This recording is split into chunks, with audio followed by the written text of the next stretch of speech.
Indian national Lokdal party के प्रदेश के अध्यक्ष, पूर्व मेरे विधायक चौधरी नफे सिंह राठी जी, पार्टी के नवनियुक्त राष्ट्रीय उपाध्यक्ष श्री प्रकाश भारती जी, राष्ट्रीय सचिव नरेंद्र प्रजापति जी, जिला के अध्यक्ष भाई सुरेंद्र चिकारा जी, पूर्व मेरे विधायक पार्टी के प्रदेश के महासचिव डॉक्टर रामकुमार सैनी जी, हल्का बड़ौदा के अध्यक्ष भाई जोगिंदर मलिक जी,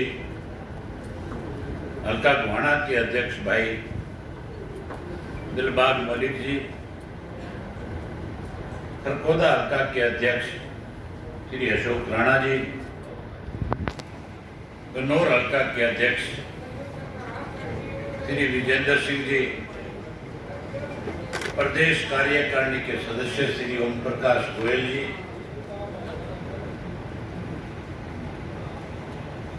किसान सेल के अध्यक्ष श्री सुरेंद्र रठवाड़ जी, मंच पे मेरे साथ बैठे हुए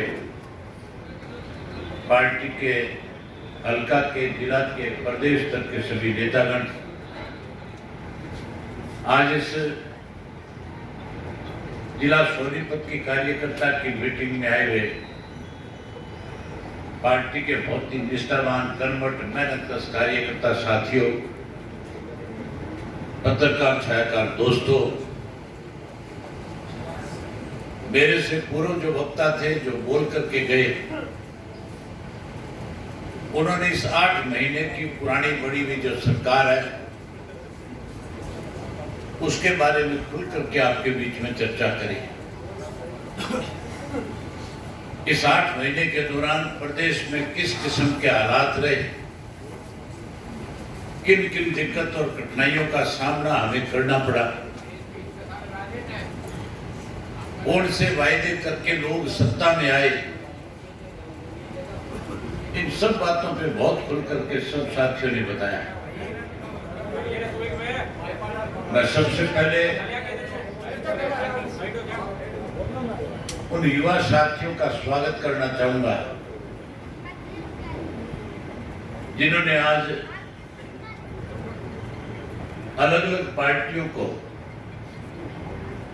छोड़ करके चौधरी देवीलाल जी की नीतियों में फिर से अपनी आस्था व्यक्त करने का काम किया। जिन युवा साथियों ने यह आश्वासन दिया कि हम अब इंडियन नेशनल लोकदल पार्टी के कार्यकर्ता के रूप में पार्टी के संगठन को मजबूत करने के लिए काम करेंगे, मैं उन सबका स्वागत करता हूं, उन सबका अभिनंदन करता हूं।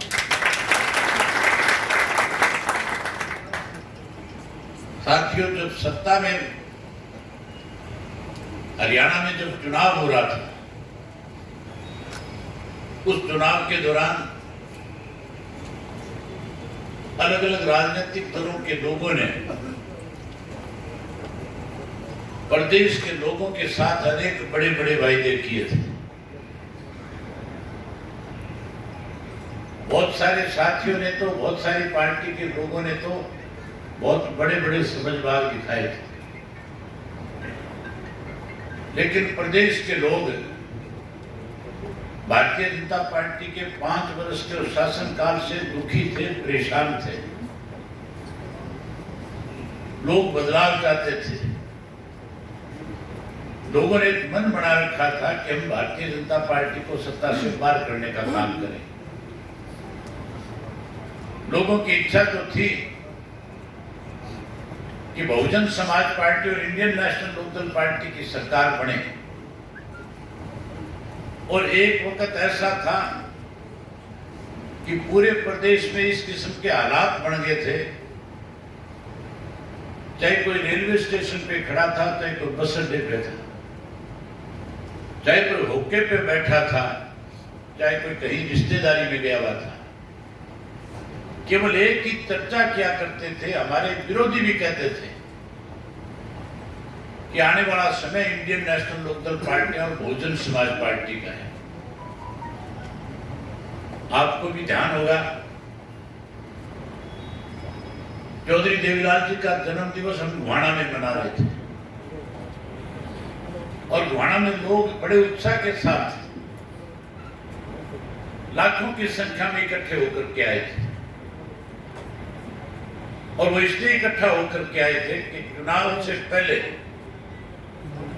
वो इस बात पे मोहर लगाना चाहते थे कि हम अपनी सरकार बनाने का काम करें। लेकिन कुछ स्वार्थी लोग थे, कुछ ऐसे लोग हमारी पार्टी में थे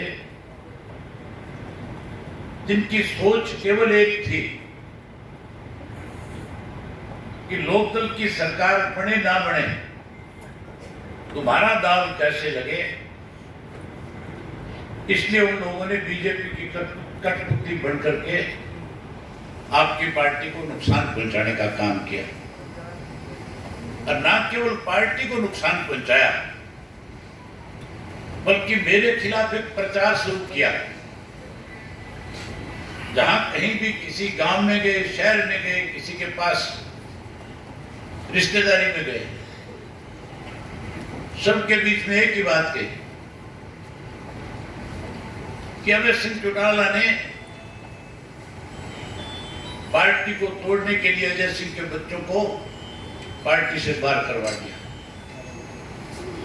आरोप यह भी लगाया कि मैं कार्यकर्ताओं का मान सम्मान नहीं करता और यहां तक भी कहते थे कि इंडियन नेशनल लोकदल पार्टी जो है अब जड़मूल से समाप्त हो जाएगी और बहुत तरह तरह की भ्रांतियां फैलाई। जब विधानसभा का चुनाव आया तो साथियों, विधानसभा के चुनाव में जिन लोगों ने ये कह करके लोगों से वोट मांगे थे कि हम चौधरी देवीलाल की नीतियों को आगे बढ़ाने का काम करेंगे, तो ये कहते थे 5100 रुपये करना, 5100 रुपये बुजुर्ग की मान और सम्मान की पेंशन करेंगे, तो ये कहते थे गरीब की बेटी की शादी के लिए 5 लाख रुपया कन्यादान दे, जो ये कहते थे कि आप हमें सत्ता सौंपो, हम किसान का कर्जा माफ करेंगे।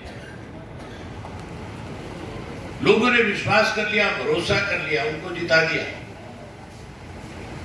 भारतीय जनता पार्टी सत्ता से बाहर हो गई थी। कैसे उनका सत्ता में दाव लगे, इसके लिए चौधरी देवीलाल की नीतियों को भारतीय जनता पार्टी के गिरवी रख करके सत्ता में शामिल हो गए और सत्ता में जब शामिल हुए थे तब ये कहते थे कि बुजुर्ग की मान सम्मान की पेंशन 5100 करा करके रहेंगे। साथियों, 5100 तो बहुत दूर की बात थी। 200 रुपए की बढ़ोतरी तो मुख्यमंत्री ने कही रखा था कि हम हर साल करेंगे। ये तो एक तरह से कानून बन गया था। उनके हिस्से में तो 50 रुपए आए थे, वो तो 51 में नहीं करा सके। करा सके थे क्या 51? हमारे यहाँ तो अगर किसी के ब्याह शादी में भी जाते हैं तो 11, 21 और 51 दे के आते हैं। इनको तो 50 ही नहीं दिया इनके हिस्से में। जो लोग ये कहते थे हम किसान का कर्जा माफ करवा देंगे, विधानसभा के 2 सेशन आए थे। मैंने दोनों सेशन के अंदर ये बात खुल करके कही थी कि तुम्हारी औकात और मुक्कत नहीं है कि तुम किसान का कर्जा माफ करा दे, लेकिन कम से कम ये भारतीय जनता पार्टी के लोग जो किसान की खड़ी फसल को लूटने का काम करते हैं, जो किसान के धान की फसल में 250 से 300 रुपए क्विंटल के खा जाते हैं, जो कम देते हैं, उसकी जांच कराओ। मैंने मुख्यमंत्री से पूछा था कि ये पैसा जाता किसके खाते में है। मिलर के पास जाता है, खरीद करने वाली एजेंसी के पास जाता है। मैंने पूछा था कि ये पैसा तुम्हारे खजाने में जमा होता है। मुख्यमंत्री के पास कोई जवाब नहीं था। हमने कहा कि आप इसकी जांच कराओ, सीबीआई को दो, ताकि दूध का दूध और पानी का पानी हो जाए। साथियों, कांग्रेस के वक्त के अंदर 10 वर्ष तक जब कांग्रेस का राज था तो अखबार की सुर्खियां और टेलीविजन पे खबर आया करती थी कि चौधरी भूपेंद्र सिंह हुड्डा के राज में भूमाफिया सक्रिय हो गया। उनके राज के अंदर 72,000 एकड़ जमीन किसान की जो है, सरकार ने दफा 4-6 के नोटिस दे करके अपने चैत्य लोगों को कहा कि जाओ, हमने फला किसान की जमीन के लिए 4 और 6 के नोटिस दे दिए,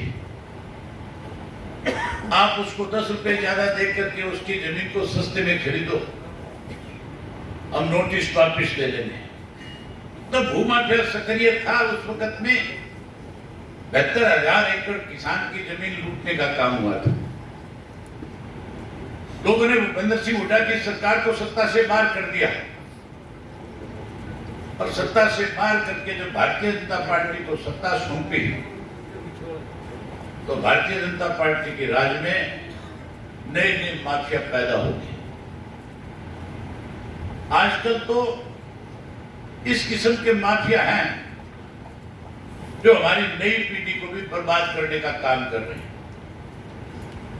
नशे का एक ऐसा गिरोह हमारे प्रदेश के अंदर पनप चुका है जिसने हमारी युवा पीढ़ी को, नई पीढ़ी को, छोटे छोटे बच्चे जो स्कूल और कॉलेज जाने वाले उनको चिट्टे के नशे का आदी बनाने का काम किया है। पिछले दिनों लॉकडाउन लगा, कोरोना की महामारी शुरू हुई। जब ये बीमारी हमारे देश में आई थी, उससे पहले पूरे विश्व के अंदर इस बीमारी ने हाहाकार मचा रखा था। इटली में, स्पेन में, इंग्लैंड में, अमेरिका में हजारों लोग इस बीमारी की चपेट में आए हुए थे। उन्होंने तो इसलिए लॉकडाउन लगाया था अपने मुल्क में कि हम इस बीमारी पे काबू पाएंगे, हम इस बीमारी से कैसे लोगों को बचाया जा सके उसके लिए प्रयास करेंगे। लेकिन हमारे देश में तो जिस दिन पहले लॉकडाउन शुरू हुआ था केवल 500 केस थे, केवल 500 मरीज इसके पूरे देश में थे। हम तो ये मान करके चलते थे कि केंद्र की सरकार ने लॉकडाउन का जो फैसला लिया है इससे इस महामारी पे काबू पा लिया जाएगा।